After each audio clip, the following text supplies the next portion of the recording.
பண்ணாதவங்க சப்ஸ்கிரைப் பண்ணுங்க. அப்படியே பக்கத்துல இருக்க பெல் ஐகானையும் பிரஸ் பண்ணுங்க. மிதுன ராசி ஆவணி மாத ராசி பலன்கள். மிதுன ராசிக்காரர்களுக்கு ஆவணி மாதத்தில் தடைகள் விலகும், நற்பலன்கள் அதிகரிக்கும் என்கின்ற வகையில் கிரக அமைப்புகள். மிதுன ராசிக்காரர்களுக்கு வீணான விரயமும் தேவையில்லாத செலவும் குழப்பங்களும் நிறைந்த நிலையில்தான் கிரக அமைப்புகளில் ராஜகிரகங்கள். ராஜகிரகங்கள்னா எது? சனி, குரு, ராகு, கேதுக்கள். ஆனால் உபகிரகங்கள் உங்களுக்கு மிகவும் உதவியாக இருக்கக்கூடிய மாதமாகவே ஆவணி மாதம் இருப்பதினால் நற்பலன்கள் என்பது அதிகப்படியாகவே நடக்கும். சரி, பலன்களை பார்ப்பதற்கு முன்பதாக சந்திராஷ்டம தினங்களை தெரிந்து கொள்வது சிறு உதவியாக இருந்தாலும் உங்களுக்கு கஷ்டம் இல்லாமல், தடைகள் இல்லாமல், குழப்பம் இல்லாத இந்த சந்திராஷ்டம நாட்களில் மிக கவனமாக இருந்தால் அதிலிருந்து நீங்கள் மீண்டு வரலாம். அதற்காக சொல்லக்கூடியதே இந்த சந்திராஷ்டம தினங்கள். சந்திராஷ்டம நாட்கள் என்றாலே 2.25 நாட்கள். இந்த நாட்களில் மனம் என்பது ஒரு நிலையில் செயல்படாமல், அன்றைய தினம் புத்தி கட்டத்தனமாக பண்ணிட்டேன், அவசரப்பட்டு பண்ணிட்டேன், கொஞ்சம் பொறுமையாக இருந்திருக்கலாமே என்கின்ற நிலையில் சந்திராஷ்டம தினம் இருக்கும். ஆகையால் இந்த நாட்களில் புதிதாக தொழில் தொடங்கக்கூடாது. யாரிடமும் கொடுக்கல் வாங்கல் அறவே இருக்கக்கூடாது. யாரிடமாவது வாக்குவாதத்தில் ஈடுபடாமல் இருக்க வேண்டும்.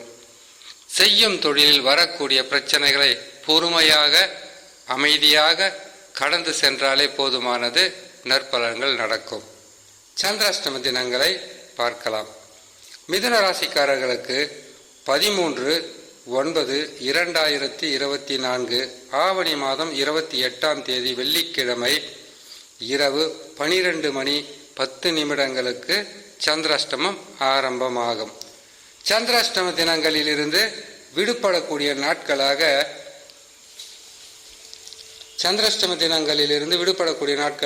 15/9/2024 ஆவணி மாதம் 30ஆம் தேதி ஞாயிற்றுக்கிழமை காலை விடியற்காலை 4:27 கும்ப ராசியில் சந்திர பகவான் சஞ்சாரம் செய்யும் போது சந்திராஷ்டம தினங்களிலிருந்து விடுபடக்கூடிய நாட்களாக இருக்கும். மிதுன ராசிக்காரர்களுக்கு இம்மாதத்தில் கிரகங்கள் தரக்கூடிய பலன்களை பார்க்கலாம். ராசிக்கு 12ஆம் இடத்தில் செவ்வாய், குரு இணைந்து இருப்பது, சில நாட்களில் ஜென்ம ராசியில் அமருவது குழப்பங்கள் நிறைந்திருந்தாலும் வரவுக்கேற்ற செலவும் அதிகப்படியான செலவுகளும் கட்டாயமாக இருக்கும். குடும்ப தேவைகளுக்காக கடன் வாங்கியாவது சில பிரச்சனைகளை செய்து முடிக்கலாம். உங்களுக்கு அந்த நிலையில் வருமானம் என்பது வந்தாலும் பற்றாக்குறை இருக்கும். கடன் கேட்டாலும் கிடைப்பதற்குண்டான வாய்ப்புகள் இருக்கு. புதன் பகவான் உங்கள் ராசிநாதன் 2ஆம் இடத்தில் இருப்பதினால் உங்களுடைய பேச்சாற்றல், அறிவாற்றலால் இம்மாதத்தில் வெற்றி பெறலாம். சூரியன், சுக்கிரன் இணைந்து சிம்ம ராசியில் ஆட்சி பலத்துடன் அமர்ந்திருக்கக்கூடிய சூரிய பகவான் தைரியம், தன்னம்பிக்கை, விடாமுயற்சி இவைகளால் வெற்றி பெற வைப்பார். இம்மாதத்தில் சுக்கிர பகவான் கன்னி ராசியில் நீசம் பெறுவதினால் சுகஸ்தானத்தில் சில பாதிப்புகள் வரலாம். பொறுமையாக இருங்கள். மிதுன ராசிக்காரர்களுக்கு சனி பகவான் வக்ரம் பெற்று கும்பராசியில் அமர்ந்திருப்பதினால் பாதகம் என்பது பெரிதளவு சொல்ல முடியாது. இருந்தாலும் வக்ரம் பெற்றவர் நீங்கள் இருக்கின்ற வேளையில் சில பின்னடைவை சந்திக்கலாம், மறைமுக எதிர்ப்புகளை சந்திக்கலாம். வருமானம் என்பது உங்களுக்கு பல வகையில் வந்தாலும் பற்றாக்குறை நிலவும். சில மாதங்கள் மட்டும்தான், அதற்கு பிறகு இயல்பான நிலைக்கு திரும்பிவிடலாம்.